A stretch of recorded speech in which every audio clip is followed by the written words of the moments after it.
if you look at the chart for the pound dollar, like what we're discussing about the indices, there is basically it is in a very narrow range for the last 2 weeks. You can get a clearer picture by looking at the weekly chart. Even with the weekly chart, you have a negative close for the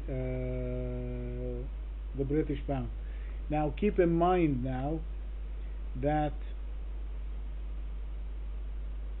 we can expect a knee-jerk reaction for the news Sunday night.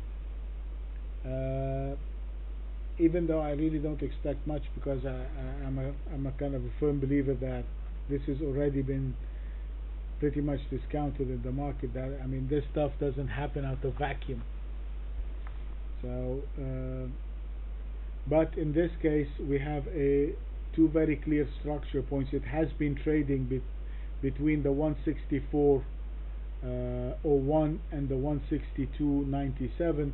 So between those two structure points, I really don't need to waste time with the British pound. It is with the pound dollar anyway. It's just I would rather take it on a break below the 162.97 or above the 164.01. So for the pound dollar,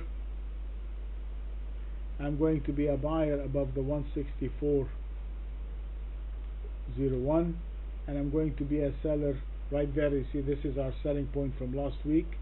This is also my structure short. This is also my structure long, and it is also my stop. So I'm buying above 164.01.